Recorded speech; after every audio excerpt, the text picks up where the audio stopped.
And so if we think about, we want universal healthcare, we want cheaper healthcare for all, increased access, we need to start thinking more about value-based care and precision medicine to make sure we treat people right the first time so they don't come back and don't get all these other chronic diseases and comorbidities attached to it. Welcome to the Precision Medicine Made Simple podcast, where we simplify the complex world of precision medicine. We're here to explore how personalized healthcare can empower you to understand and improve your health to live a longer and healthier life. Join us as we break down the latest in medical science into actionable insights. Let's make precision medicine accessible and actionable for everyone. Enjoy the show. Today's episode is sponsored by Biography Health, where healthcare meets personalization. With their D-enabled blueprint, Biography Health empowers you with a health plan based on your unique DNA, aiming to prevent disease and extend your life. Take control of your health journey with a plan as unique as you. Visit biographyhealth.com and start your personalized healthcare journey today. As a reminder, this episode is for educational purposes only. This episode is in no way a replacement for professional health advice. Please consult with your professional primary care provider for medical advice.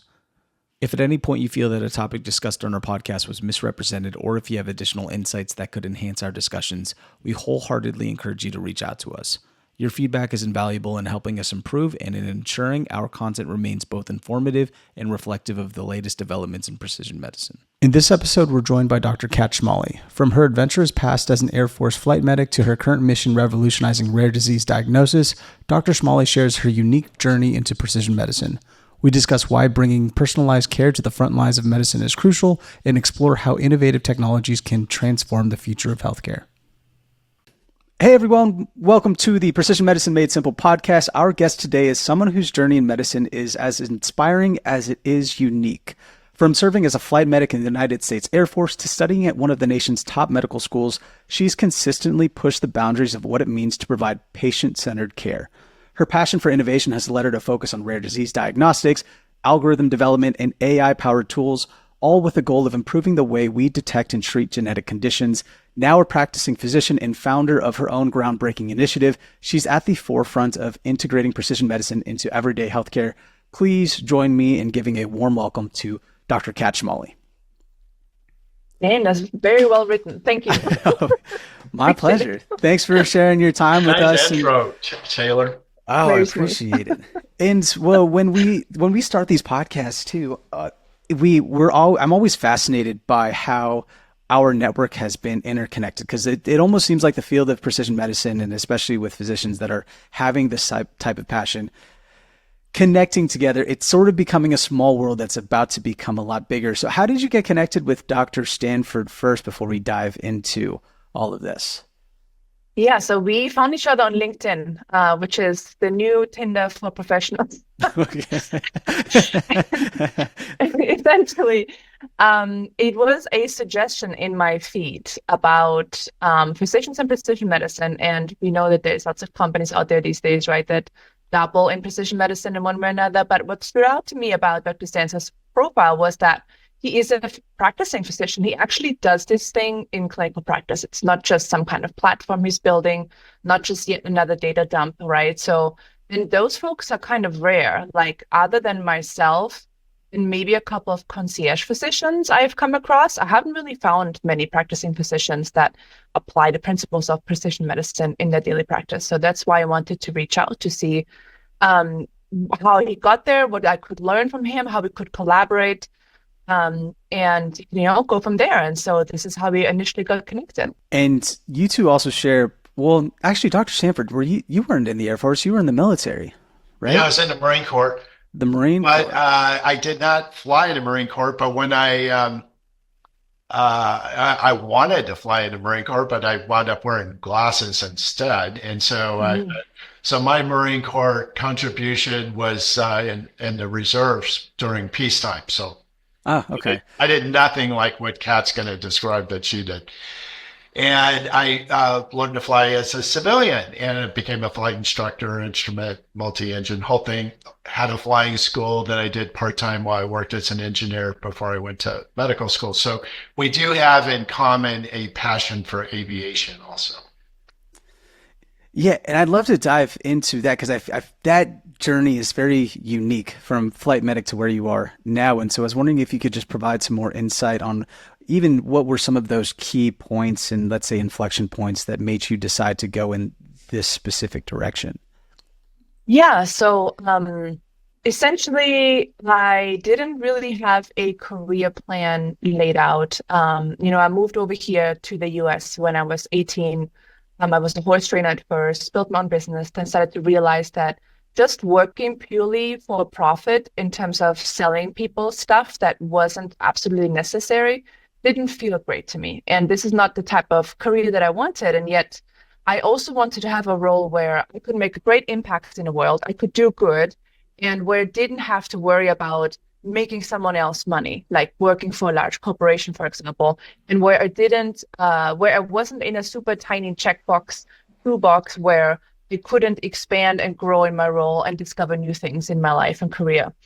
And so, as we all do, then I decided to join the military when I came to that realization that there must be bigger things in this world than regular careers, regular jobs, corporate, careers. And I got assigned the role of medic. So it wasn't something I chose. I actually was not interested in medicine at all before that. I avoided it as much as I could because. What was your undergraduate? What did you study in Europe?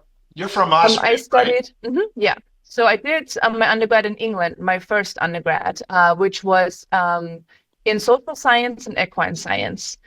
At that time, I started to sort of become interested in, could we potentially, there was equine therapy going on at that time, right? And like, how can we affect and improve people's mental health with environmental methods rather than just pharmaceutical methods? And that was my first brush into, what about human medicine? That kind of does sound interesting, but all I knew about human medicine was, you got shots when you went to the doctor and I wanted to avoid that. So I was like, this is maybe not the career for me. I don't want to stab people all day, every day. And then in the military, they told me, here's going to be your job. You're going to be a medic. And in the Air Force, you are known as what's called a flight medic. You have ground duties and you have flight duties. And in the first half of my career, I was a ground medic, which means that I was processing all the paperwork for the personnel in the military. So I came across a lot of interesting things that sort of shaped my consideration of what to pursue next. So, for example, I was responsible for processing flight waivers and profiles, and if someone was or was not ready for deployment based on their medical chart and medical history. And that's when I realized that a lot of the young, healthy folks that came back from certain bases started to develop weird autoimmune diseases and weird cancers at early ages. Oh, wow. And I thought, how is that? That shouldn't happen. They're otherwise completely healthy. They only spent like 6 or 9 months at this particular base, came back with, testicular cancer, ulcerative colitis, rheumatoid arthritis at the age of like 27. That's not normal. And those things happen in clusters. And that's sort of when I became interested in how the environment can shape disease, right? And if that is the case, and if that can happen, that means that this is also a reversible process. So can we sort of use the environment in our favor and remove disease and improve disease without having to go through interventions, medical interventions per se? And so then I became... Sorry, you had a question, Taylor? You were No. I mean, I did have a question, but I didn't want to also stop your flow either, because, I guess I'll ask the question, because like with that mindset in also perspective of just sort of reverse engineering the environmental factors that could be then affecting the disease, was that perspective shaped from going to med school then, or was there like a specific role model that you'd always look up to that sort of tailored this approach? Like, where did that thought process come into play? Yeah, so at that time, I didn't really think about going to med school yet. I wasn't sure what I wanted to do. I didn't have much exposure into the world of physicians. I was only like the boots on the ground flight medic, right? And the doctors were doing something completely different. They were not really interacting with us much. So I didn't have insight into the profession of a physician. So I didn't really have physician mentors either. What changed was I then became an aeromedical evacuation flight medic, which means that I was participating in active missions to try to get people out of humanitarian disaster zones or combat zones, or if just they needed a higher level of care, needed to be stabilized on the plane, and brought to a specific facility for further treatment, right?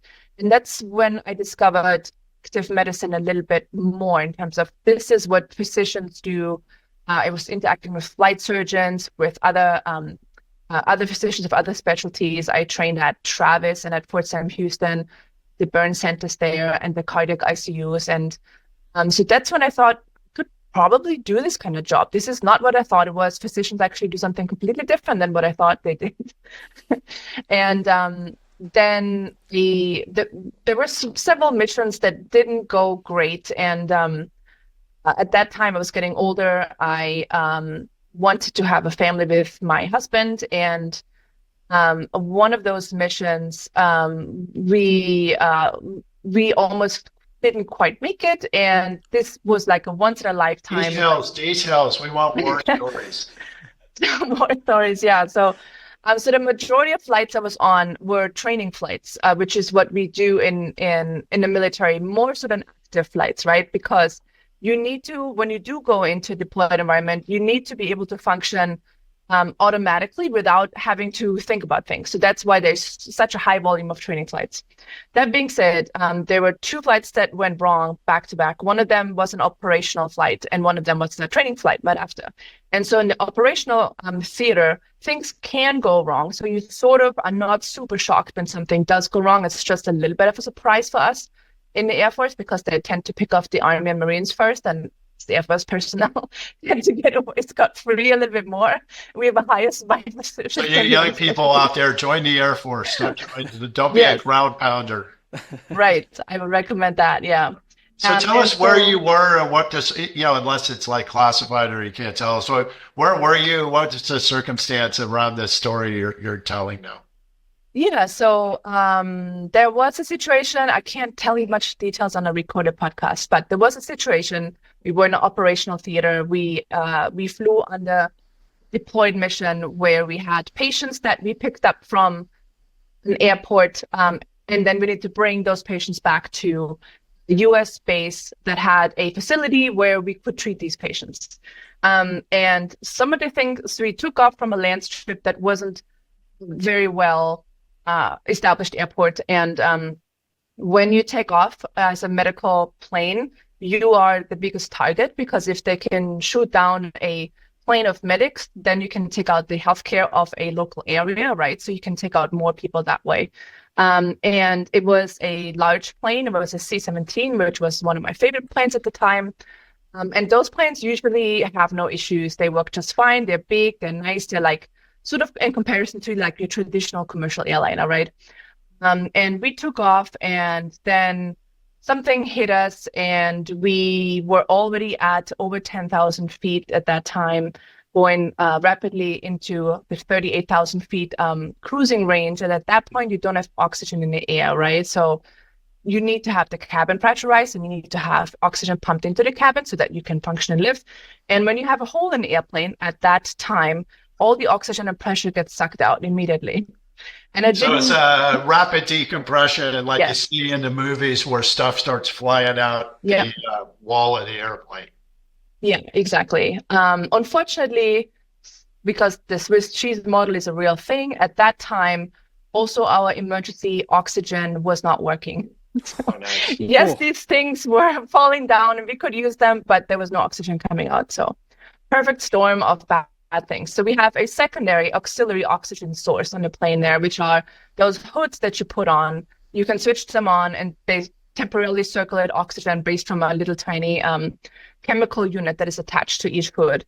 Now, these oxygen units don't last very long, maybe 5 to 15 minutes. They tell you 15 minutes in training, but that's not true. It's actually much less than that, because when you're really scared and you breathe a lot because you cannot get oxygen, you consume a lot of that oxygen that is being produced in that hood, right? So you get to an empty bag super quick. And so we only had very few minutes to descend as quickly as we could to get oxygen in the ambient air again. But there's limits as to how fast you can safely descend, so that you don't get decompression sickness, you don't get those nitrogen bubbles in your blood that can instantly kill you, those kinds of things. And so that was the first instance where I thought, wow, this whole thing could be over in an instant. And what have I really done in my life, right? And then after that incident, I was like, well, this was a once in a blue moon situation. Like, this will never happen again. Let's just move on with my life. And then a couple months later, I was on a training flight in a different airplane. What And kind of airplane? it was a KC-135, a tanker, Okay. which Yeah. is a flying gasoline tank. So if anything happened, there is no emergency landing in this plane usually. So because if you have to emergency land, the gas tank hits the ground and you explode. So we always make fun of the fact that we have to train for emergency egress on the plane because that wouldn't really exist in real life. You would just probably die, right? So on that plane, we were flying a training mission to overseas. I think the original plan was to go to Glasgow in Scotland. We didn't even quite make it out past the coast of the US. Something happened, some kind of malfunction of the oxygen and of the oxygen and the pressure system of the plane. And once again, we had a rapid decompression event, and we had to rapidly descend. And was like, you know what? I can't keep doing this. This is like final destination. If I fly a third time, this is going to be the end of me. Need to really try to see what else I can do in my life. And at that time, someone else was on the plane with me who was a flight nurse, and she had just had her first baby, and she was like 3 months old. And she was the one that actually told me, I will never fly again because my kids will only get 400 grand if I die. And that's what is that good for, right? Now I'm leaving my newborn child behind because I'm giving up my life for 400 grand. That's not worth it. And that sort of stuck with me. And I thought that's actually true. And maybe now is my time to get out. And I was recruited to UCLA Medical School shortly after. And yeah, I've been. What was that? What was it? So how do you get exactly from that decision that, this may not be the risk is definitely not worth the reward, or definitely it's clear you made your contribution and it's time to move on.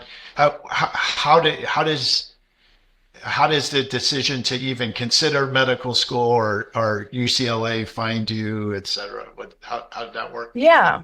So I thought about maybe I should go to medical school on the first plane incident. I don't know why that came to my mind, honestly. I was sitting strapped in with a bag over my head, and opposite me on the other aisle was... Because the flight surgeons were back on the ground at the bar, right? They were. They are not on the plane when these things happen. It's just us little ground personnel, right? So... Yeah. And I thought, you know what? I already have quite some. So when you become a flight medic, you have to do some education with the, we have like an Air Force school attached an Air Force University, and there is some education you have to do. And so you get an associate's degree automatically in the course of your training as a flight medic. So I already had some of the pre-med stuff done. And so I thought to myself, well, I might as well just finish it and see if I can get into med school. Although everyone was always scaring me about, the MCAT is so hard, you need to really study for it.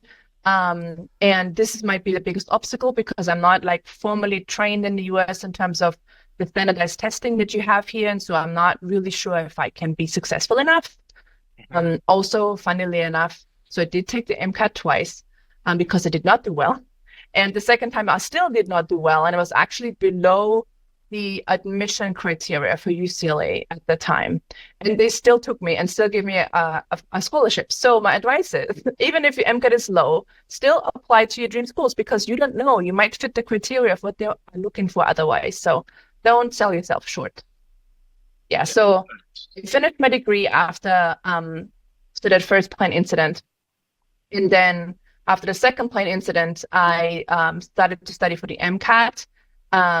And finished the MCAT and started to apply for medical schools while I was working for Medtronic. And that is how UCLA then eventually found me. Yeah, that's a great story. So, I also went to UCLA Medical School, and I recall that UCLA, more than any other medical, a lot of medical schools were, happy to take me, whatever, but UCLA was really, really keyed into the fact that I had not had a linear ascent to when I met them.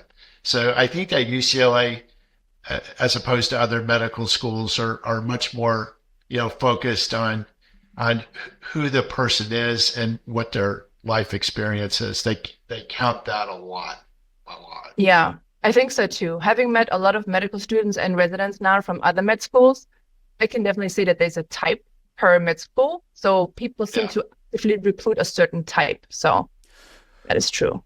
Now, with the avatar of these UCLA school students then in residence, would you say that's like they're looking for more innovators that are looking to be a disruptor within the space then? Like it, because it almost, I mean, knowing you, Dr. Stanford, then now meeting you, Dr. Schmolly, like that, and you just mentioned that there's like sort of this passion for trying to improve, but from a different direction and bringing your own different personal experiences to this space. And so would you say, like, I guess amongst your peers, that's sort of the general, I guess, avatar that they try and have?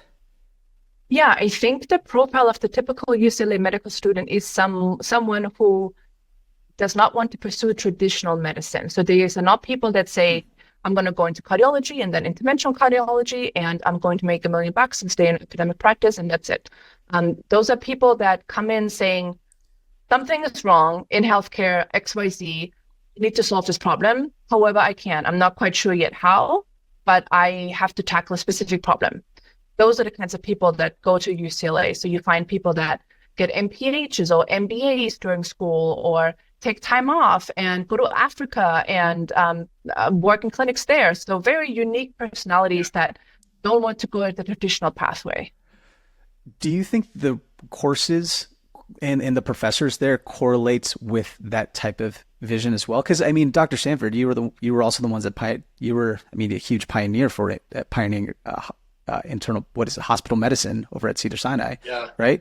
And so, like, I'm just curious, like, with the professors there and the coursework that is there, did that have an influence and correlation to now the work that both of you are doing?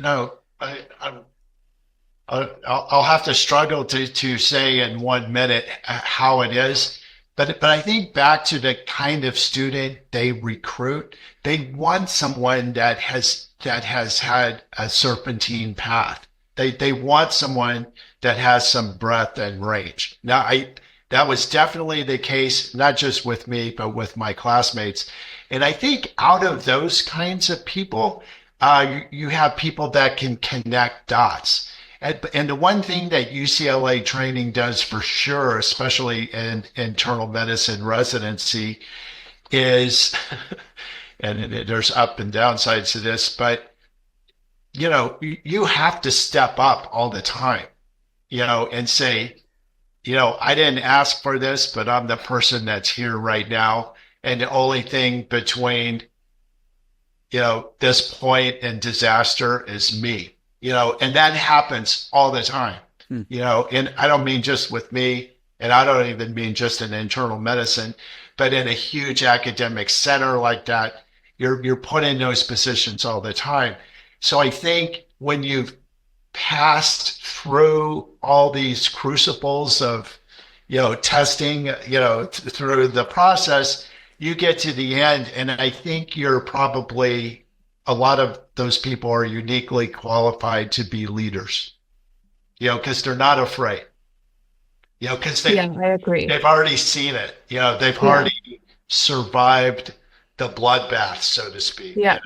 It's not necessarily an intentional way that they structure the education that creates these outputs. It's more a function of the environment there, because it's such a huge health system, and it contains both the county system as well as UCLA itself, all these tiny clinics.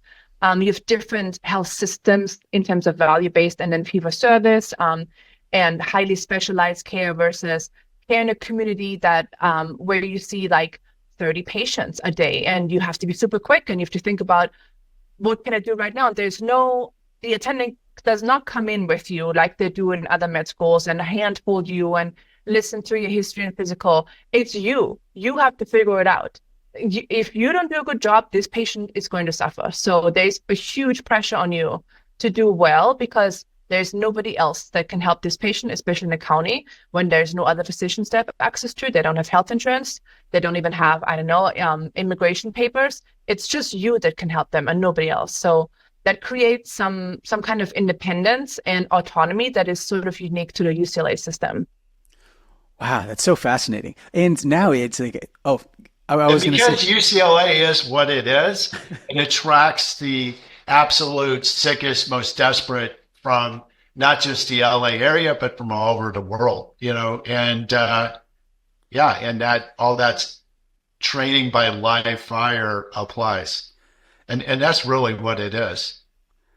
now this is really cool because I get to talk to two UCLA Bruins at this time, then at two different times that went to school. But in previous podcasts, we mentioned precision medicine not necessarily being taught in medical school, or there wasn't just a large emphasis.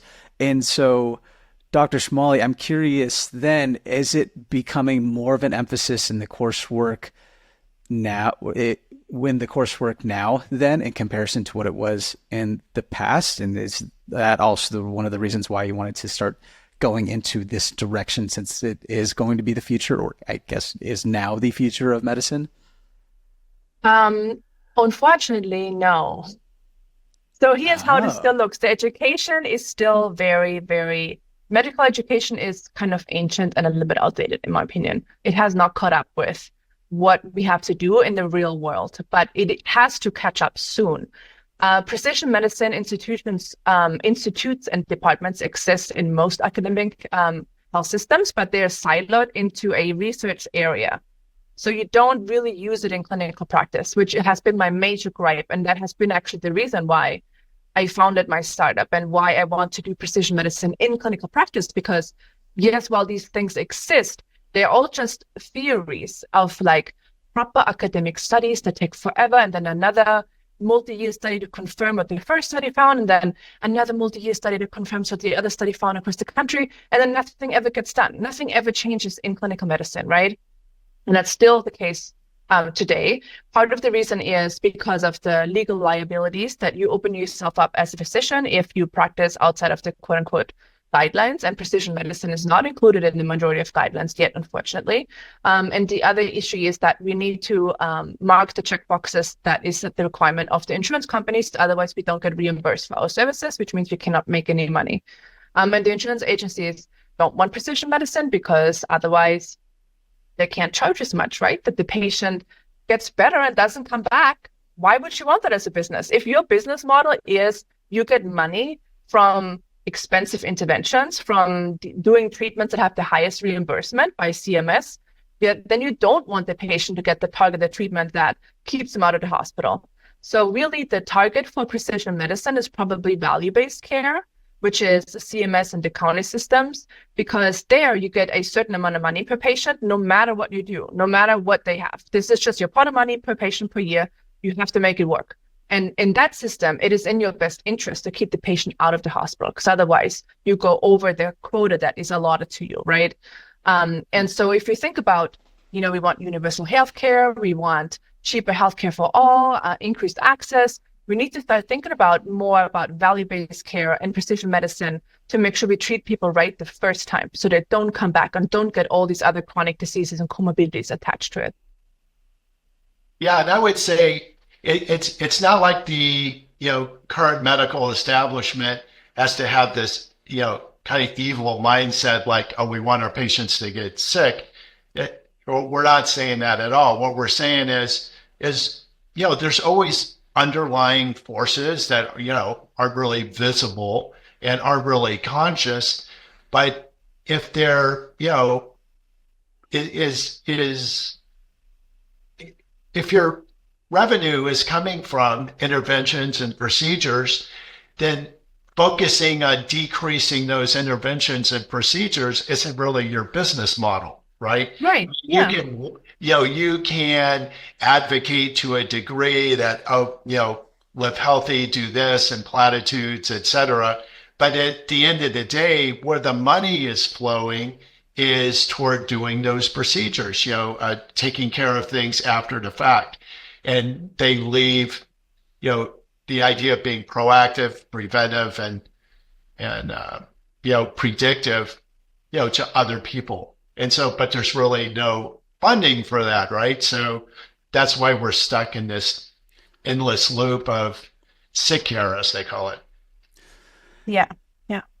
Yeah, and we had another guest that was on that was a scientist, and she mentions that, she just wishes that, not that they wouldn't trust the science, but that it takes a while for the science to be then justified in order for it to be turned into, I guess, not clinical care, not articulating it well at this time, right? But I think what you're getting at is what the medical establishment would like to see are randomized controlled trials where you hold everything fixed except for one thing.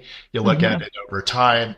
And the problem with that is that precision medicine is a global approach. You're not holding everything fixed except for one thing. You're mixing up a lot. So the approach to deciding whether or not a intervention or a methodology and such as precision medicine is helpful will require different paradigms than standard randomized controlled trials. Yeah, I agree. Because if you think about precision medicine as individualized treatment from, let's say, a genetic perspective, right? Every DNA is completely unique. So how can you find a cohort of patients that have the exact same DNA so you can test one intervention on the exact same people? That's not possible. So we need to figure out a different way of validating these treatments that are individualized but scale, right? And we don't have a scientific method for this just yet. And I'm assuming then that different way is where AI then comes in to be able to aggregate, consolidate all of this data, and then streamline the information to then come into these clinical draft recommendations or plans then. Right, exactly. Because with the help of AI, we can utilize and consider all the features a patient has. So, for example, we look at 3,000 different variables. We only change one. And then we can see how everything changes in relation to that, which would be very difficult to do by just your human brain power, right? That effort and labor and time it would take to do a trial like that's not possible. So AI can help us with that and hopefully speed up the precision medicine approaches and decrease the liability a little bit, give us risk scores of what is likely going to yield a good outcome versus what is likely going to be a problem outcome. So we want to avoid that particular approach. So, yeah. And I guess this could be I'm trying to get more insight then into because you mentioned you also had a passion for AI and trying to then understand. And I was wanting to get more insight on that approach then. Does it, because in my mind, especially just in layman's terms, I would just think about, let's just try and give AI a number of different factors and then just try and come up with the best prompt that there is to then come up with the best solution then. But was wondering if you'd dive into just more of the AI implications to help then streamline this. Yeah, so there is a few difficulties with this approach. One is, in order to create an AI model that can reason and predict, you need to have a large amount of input of gold standard positive patients. And you need to have an undifferentiated patient population to test your model against. So that is the first problem. You need huge amounts of data. Then second, you need to have a human specialist to validate the output because AI does hallucinate a lot and it can be very, very convincing in the hallucinations. It can create studies and cite studies that are not real, but they look real. The titles are real. The authors have published similar studies in the past. So you think, this is a legit study, and then you believe it. So that's the dangers of it. That's why we need to have the human physician expertise that does review these things before they get pushed out to be used in clinical practice. And how would you say, I guess we get there then? If it's not necessarily being, is it now then just up to, innovators and disruptors like both of yourselves then to sort of lead the charge and try and not necessarily recruit other physicians then, but if the medical institutions establishments aren't necessarily pushing this forward, then is it really more of just this organic growth of trying to influence peers and saying this is the way of medicine and this is going to be the future of medicine?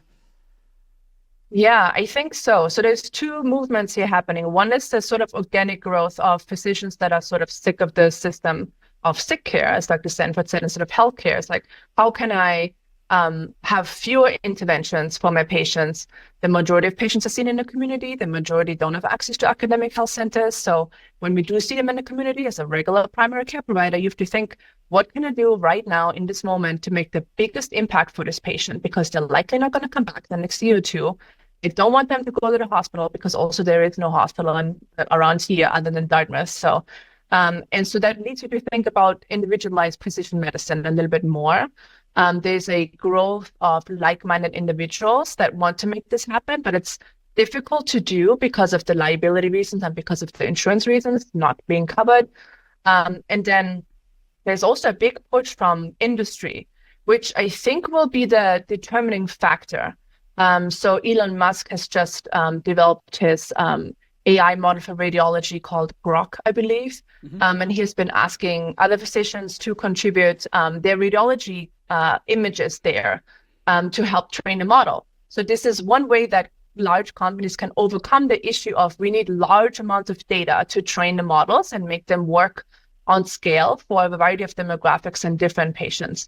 And large companies like Elon Musk's companies can do that, versus individuals like us, it's a little bit more difficult. We have to go through academic channels. So in my case, I run academic studies at multi-centers. So I have UCLA, UCSF, Weill Cornell, Dartmouth, the NIH, and hopefully also soon Stanford can contribute EHR data. But the process of academia doing this is very slow. So first I have to get an IRB. That needs to be approved. Then I need to ask for an EHR data download that's de-identified. A lot of the time I get oh my God, I don't know how to do that, when it's like the simplest thing. It's just a regular data download that I can give them the SQL codes and whatnot, but it's like it asks them to do something. Now there's money involved. Who pays for that? Oh, it's a third-party company. Oh, there might be conflict of interest. And now you have to go through the whole conflict of interest evaluation. So then it takes about a year or more until you have the data available to train the model in the first place. So having it freely contributed by individuals because of calls like Elon Musk's call on X, there might be a faster way to get things done and to make this a little bit more palatable for people to understand that this is a new thing. We can contribute our de-identified data, and nothing's going to happen to it. It benefits us all to have prediction models set in regular medicine, right? And from my standpoint, at the Beverly Hills Institute for Precision Medicine, everything I do is grounded in really solid internal medicine principles and evidence-based medicine, and just what I've learned in the form of education, but in practice over the last 20, 30 years, we hold on to. But we add in some of these other elements as additional points of information that can help guide risk assessments and recommendations. So it's not as if, it probably sounds as if that we're dumping the old and bringing in the new, but really we're keeping the best of standard generalized medicine, and then we're individualizing, personalizing it, and using these precision medicine tools to enhance. And so right now, it's, as you described, we have to carefully vet the recommendations that the AI comes up with, and really what the other reporting is. We have to take it in what I call a Bayesian way, which is we have to look at where that information is coming from, what the quality is of it, what's the evidence to support it. All that comes together in kind of an algorithm in your head as to how to let it influence what a specific recommendation is for a patient. It sounds pretty complex and arduous, and it is. Over the last 6 years, I've done maybe 200 patients. So, it's hard to scale from that. And so to scale and share what we've learned with other doctors, it's its own kind of slow process. But the patients are demanding it, so their doctors are demanding it, and momentum's picking up, and it's going to hit a tipping point. And when it hits that tipping point, that'll be very fun. And what really clicked for me just within that statement, and I know we've been talking, Dr. Stanford, for quite some time now, but you've been doing this since 2018 in your own practice. And AI wasn't necessarily as prominent as it was. And so can you share a little bit more about your process then and how you were able to do that with all of these different types of data that was so even though there wasn't AI back then, there's certainly data analytics. And so there are companies that have emerged, doing data analytics on some of these points of genetic variation that can inform a prediction of future risk of a chronic disease. And so that's very helpful. And of course, there's other clinical risk models in medicine. And we know just in terms of good old fashioned internal medicine, what kinds of questions we want to ask, what to look at, and what kinds of family history. So one of the things that I clued into early on was that you wanted more information. You wanted more detail about the family history. You wanted more detail about a person's past medical history, their labs, things that have happened to them in their life, their environmental exposures, their diet, their exercise, their sleep, because at the same time, over these last 6 years, there's been an increased understanding for how important those things are. And we've talked on previous podcasts, and I know Dr. Schmolly can speak to this as well, but the amount of training you get in terms of the importance of, or the science behind diet and the science behind exercise and how it impacts health and sleep is minimal. Those exercise, I think we got exactly 0. In my training at UCLA, nutrition was 1 afternoon. And sleep, I think, actually, we had a fair treatment of that. I want to say there may have been 2 days worth. How much did they spend on sleep for you, Kat? I may be conflating it with internal medicine training, where there's a pretty fair treatment of sleep medicine. In medical school, did you get any training in the importance of sleep? No, the only thing we talked about in med school about sleep was the REM cycle stages you needed to know for step 1 and 2. That was it. Nothing actually clinically relevant at all. Yeah. So, I think Kat started off by saying that the field of medicine is moving way faster than the training and research studies, et cetera. Just the power of genetics and the power of data analytics just outpacing the FDA and even the academic world's ability to keep up with it. So hopefully they get that figured out soon. I'd be curious, Kat, how you came to do your rare disease company. What was the name of it? So it's ZebraMD. It's a startup that was founded based on an existing research collaboration between UCLA and UCSF. Essentially how I got to it is that in my first year of med school, I got roped into this research project by a faculty that was lecturing about liver disease. And he briefly mentioned acute hepatic porphyria and how it presented often as cyclic abdominal pain in women, and it's often dismissed as menstrual pain, even though it's technically a genetic liver disease that has a treatment available. And we just dismiss these patients because a rare disease doesn't really cross our minds, right? In the differential, especially not in the ED or in primary care, really. Nobody has time to even look into these things anymore these days, unfortunately, with the large patient volume that we have to see. And that project was about, can we use large amounts of EHR data to sort of predict if someone may have porphyria without a genetic test? And UCSF needed to have UCLA participate because we have a much larger health system than UCSF. So we pulled our data together and we built this algorithm, and it took forever because it was the standard academic approach, right? Yeah. That is just needs to reiterate and IRBs after IRBs. And ultimately, we were able to build this algorithm. But from that experience, I figured we can probably do this much more efficiently and for many more diseases than just porphyria. Outside of the academic field. So let's get together with some industry specialists. And I found some Gen AI engineers and some data scientists. And we are now pulling all this EHR data together from UCSF, UCLA, LA County, Will Cornell, to make these algorithms for rare disease and then prospectively test them at these institutions to make sure they actually work before we unleash them basically in basic medical care. What we want to get to is we want to beat the gold standard of diagnosis for these rare diseases that we make the predictive algorithms for, because that's the only way you can get included in clinical guidelines, which means that CMS and the insurance companies will start reimbursing for your services, which makes you a viable business. Because otherwise, who is going to fund all these expenses, right? You have to think about where the money is coming from for all this research and development. So it needs to be sustainable, and having improved patient outcomes is great, but again, who is going to pay for the time to develop these data algorithms, and who is going to pay for the data itself?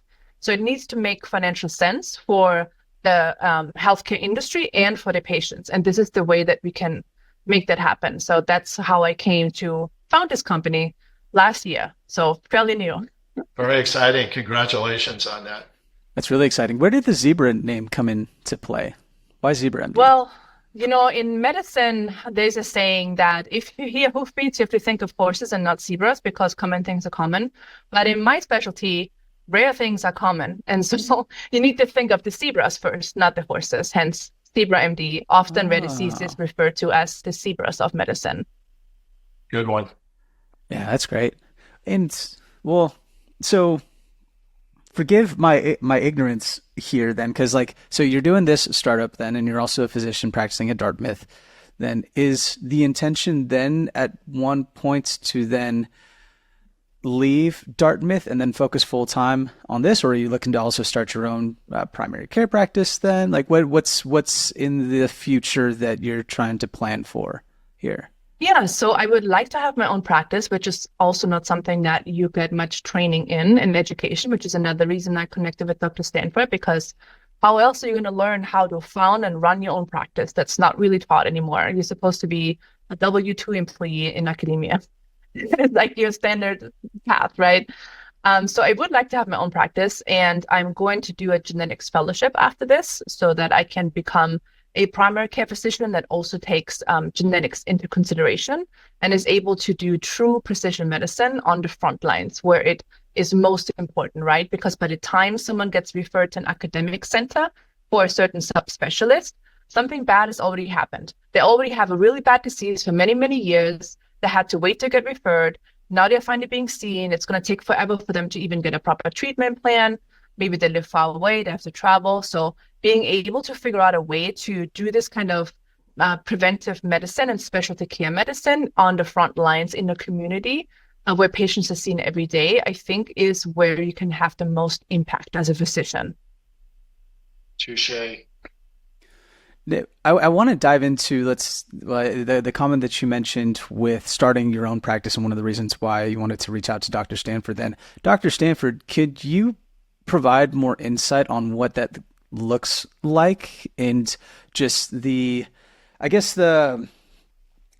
not even just like the logistics of it, but maybe some of the challenges that you guys faced. That's worth mentioning. Another podcast. Another podcast.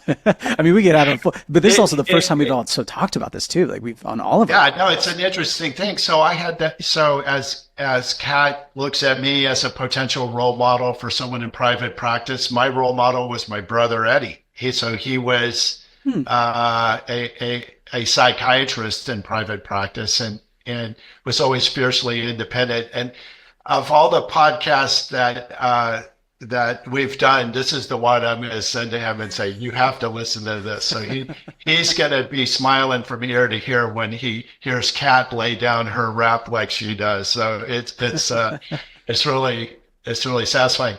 So yeah, even when I was in training, 1991, so what's that, like 33 years ago?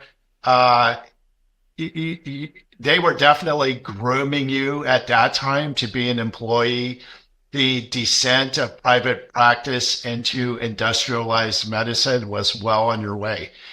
And I saw that in part thanks to my brother telling me that here's what it looks like if you're an employee as a doctor, and here's what it looks like if you're running your own show, and here's how you go about running your own show. It's much easier than you would think. And and I'm going to say it's still easier than you would think. You know, it is true that doctors are the worst businessmen, but you don't have to be a very good businessman or woman to meet the bar of having a better situation than as an employee. So it's really a shame that doctors have over these past few decades abdicated that role of the autonomy and acting purely in the best interest of the patient. Because I'm telling you, when you're an employee, you're acting in the best interest of your boss and shareholders. Yep. It's that simple. And again, it's not some evil thing. I mean, it's ultimately an evil thing, but I don't think it's a consciously evil thing. It's just that, that kind of profit-driven corporate industrial medicine is just not very pretty, and patients hate it. I guess doctors have gotten used to it. It never looked good to me. Doesn't look good to me now. I don't know. I think the kind of doctors, I'll take a step back to UCLA. I think the kind of doctors that UCLA trains, I wonder if we have more doctors ultimately in private practice than other institutions, because there's a certain fear of going out on your own. How do I do this? How do I get patients? And you have a lot of it is purely on faith. People will go, don't worry about that part, don't worry about this part, don't worry about that part. And you're going, how do I not worry about that? But in fact, if you just do what you've been trained to do, and you act in the best interest of the patient, you put the patient first, and you just a little attention to detail wrapped around that, it's not very hard to be in private practice. I just, for me, it hasn't been. It's been very simple. Even in hospital medicine. So even when I did hospital medicine, I was private practice, and I brought in 30 other doctors under me and showed them how to set themselves, I say under me, under my mentorship, and I showed them how to set themselves up in private practice as hospital medicine doctors, which is pretty darn rare. I think that Kat will attest. Do you think the competitiveness between private practices and, let's say, just the general healthcare system, I guess general hospitals, then okay, let me backtrack because of the context of this. Because you were mentioning from other podcasts, also other conversations, that even private practices need to be able to differentiate and also differentiate themselves from other, I guess, practices. You're kind of conflating a few things. So these healthcare systems compete, right? And in private, I think that any good general practitioner, say internal medicine, family medicine, or even if you're cardiology, but you have a large internal medicine practice, if you are insurance based and put your patients first, you'll be overflowing with patients. So acquiring patients for someone in that model is not difficult, because there's fewer really good doctors, able to do that than there are patients, so to speak. Now, if you're in one of these concierge type situations, well, maybe there's a little more competition there. because patients are paying for something, and usually what they're paying for historically has been access. So they want to be able to get same day appointments. They want to speak to a doctor when they have a question, not a medical assistant. And, they want ultimately then a doctor with fewer patients in their practice. The only way doctors can do that is by charging a fee. Now, I would say that in the future, though, in the immediate future of these concierge type practices that are, especially ones that are branded toward health and wellness and longevity, you're going to need to be able to deliver a higher level of care. So in other words, you're going to have to be bringing a better product than other practices. So with that, I think in order to compete in the next 5 or 10 years in that realm, you need to be doing personalized precision medicine in those branded health, wellness, and longevity practices. I don't know, does that answer your question a little bit? Yeah, no, it definitely provides a lot of insight, and now it just gets me to thinking then for the next generation of physicians that are looking to jump into this space. And what advice would you two also want to give them? Because like one thing that I'm very impressed by the two of you, and maybe it's just because both of you have so much in common in your upbringing from the military to then being at UCLA, and just is chasing this intellectual curiosity that both of you have. And so what advice would you give to the physicians that are listening to this that want to take, I guess, the level of personalized care for their patients to the next step? So I think for us physicians that are just coming through the training pipeline now, it is important to know that you don't have to do the traditional path of medicine. You can practice medicine the way that you want to. Somebody once gave me the best advice in medical school, and it was a PhD, actually. He was a scientist. He was a genetic scientist. And I asked him for career advice because at the time I wasn't sure about fellowship to pursue, how to structure my residency application.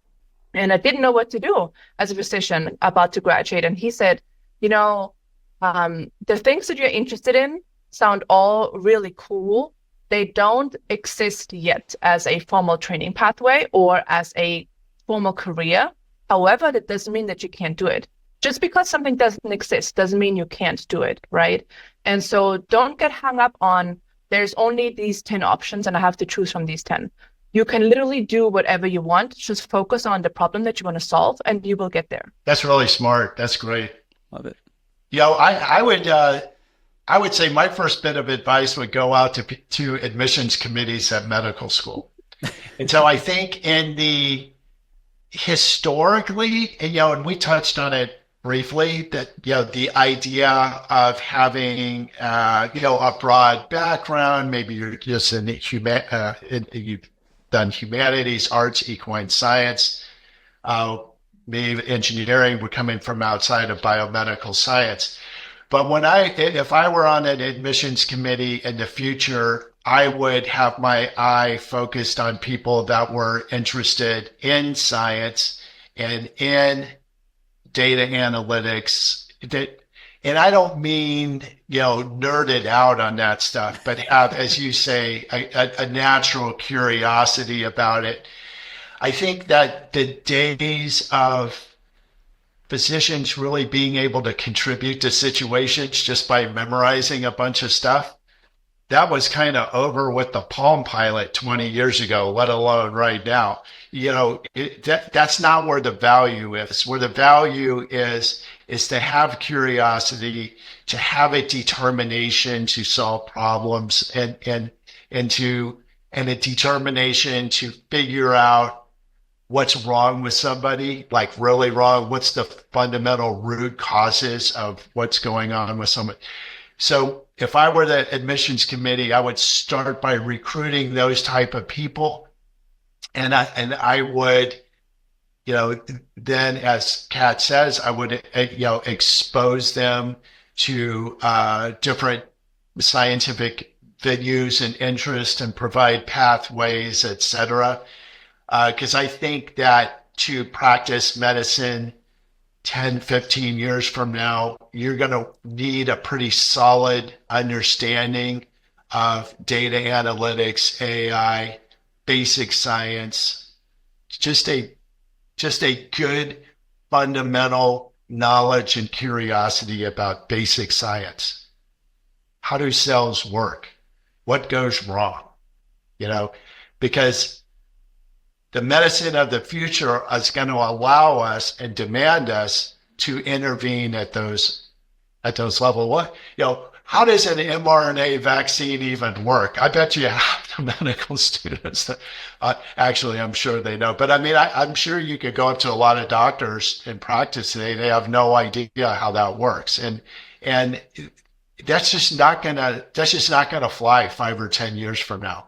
You're gonna have to have this kind of understanding of science and math in the form of data analytics and statistics. I don't mean to the point where you wouldn't want to, someone wouldn't want to have a conversation with you at a cocktail hour or whatever, but it just, just a really strong working knowledge and a curiosity about those things so that you can bring it to bear, when you're taking care of a patient.